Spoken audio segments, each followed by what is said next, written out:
इसलिए अगर हमें हमारे सारे पुरुषार्थ की रक्षा करना है तो क्या करना पड़ेगा? वाणी में संयम रखना पड़ेगा। वाणी में संयम बहुत ही आवश्यक है। हमें क्या करना होता है? बस हमें 2 मिनट लगते हैं, हम जीभ उठाई और तरुआ से मारी। क्या करना है? बोलने के लिए कुछ नहीं करना ना, लेकिन विचार करना बहुत बोलने के पहले। इसलिए जितने भी गंभीर पुरुष हुए, महापुरुष हुए, क्या करते हैं? बोलने के पहले विचार करते हैं बहुत ज्यादा। तुरंत प्रतिक्रिया नहीं होती है। हम तुरंत सर्टिफिकेट बना देते हैं दूसरे का। विचार करें लेकिन कि हमारा सर्टिफिकेट बनेगा तो उसमें क्या लिखा जाएगा है। तो वाणी की ऐसी महिमा है। क्या कहा? देखो एक बार फिर से पुनः पढ़ लेते हैं कि देखो, सत्य के प्रभाव से देवलोक में गमन, स्वर्ग का महार्दिक देवपना मिलता है और उसके वचनों का समस्त जगत आदर करता है। अगर आपका वचनों से आदर नहीं हो रहा है, इसका मतलब समझ लो कि कुछ गड़बड़ है। क्या कहा? समझ लो कुछ गड़बड़ है आपके बोलने में, अगर कोई व्यक्ति आपकी बात नहीं मान रहा तो। और क्या कहा? समस्त उत्तम शास्त्रों का पारगामी होता है, कविपना, वाग्मीपना, अनेक जीवों का उपकार करने वाला होता है। स्वयं में भी कुछ भी बोलेंगे तो क्या होगा कि अपने आप जीवों का उपकार हो जाएगा। और क्या कहा? उसकी आज्ञा लाखों मनुष्य अंगीकार करते हैं, ऐसा सत्य वचन का फल है। और क्या लिखा आगे कि जिसने पूर्व जन्म में वचन की उज्ज्वलता धारण की है, उसके वचन सुनने की लाखों मनुष्य अभिलाषा करते। ये देखो, ये तो पूर्व जन्म की बात होगी। अब हम वर्तमान जन्म और आगामी जन्म की बात करें। पूर्व में तो बहुत अच्छा किया आपने, तो अभी ये सब संयोग प्राप्त हो गए। अब हम क्या कर रहे हैं? बोलो, बताओ। बहुत सारे लोग होते बोलते ही नहीं, मतलब बहुत कम बोलते हैं।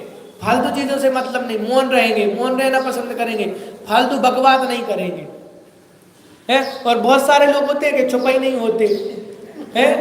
सब कहते ना, वो दोहा भी चलता है, बैठक ऐसी बैठिए कोई ना कहवे उठ, और बाणी ऐसी बोलिए कोई ना कहवे चुप है। तो बहुत सारे लोग को ऐसे ही करना पड़ता है। कितनी भी आप मना करो, भैया अब मान जाओ, अब मान जाओ, मानते नहीं है, बोलना शुरू करते हैं तो है। तो क्या कहा कि विचार तो करना कि जो बातचीत वार्तालाप आप कर रहे हो तो वो कार्यकारी है कि नहीं है, प्रयोजनवान है कि नहीं है।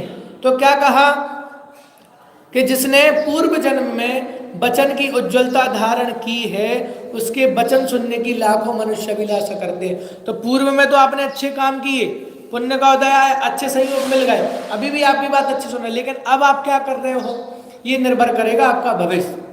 आपका वर्तमान ही तो तय करेगा ना कि आपका भविष्य कैसा होने वाला है। तो अभी वचनों की उज्ज्वलता है कि नहीं है, वचनों में नम्रता है कि नहीं है, विनम्रता है कि नहीं है। हम छोटी छोटी सी बातों पे बहस तो नहीं करने लग जाते।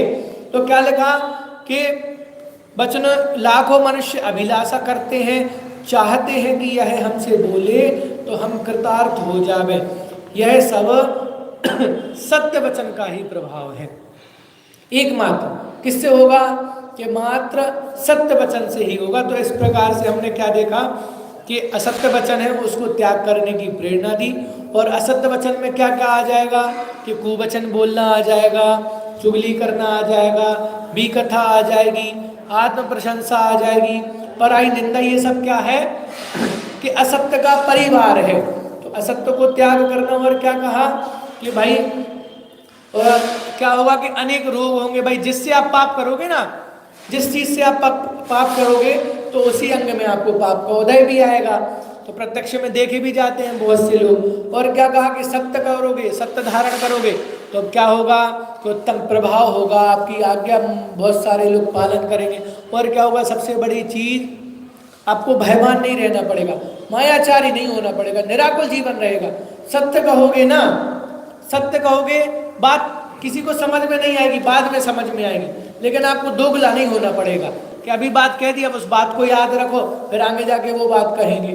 तो क्या करना कि भाई सारे व्यवहार हमारे, चाहे लौकिक हो चाहे पारमार्थिक व्यवहार हो, वे किस पे निर्भर करते हैं कि भाई एकमात्र आपके वचनों पे निर्भर करते हैं। इसलिए कोशिश करना कि अगर रहें तो अधिक से अधिक क्या करें, मौन ही रहें। और लेकिन जब भी बोलें तो कम बोलो, लेकिन काम का बोलें कि जिससे हमारा भी हित हो और सुनने वाले को भी हित की प्राप्ति हो, सुनने वाले को भी आनंद प्राप्त हो।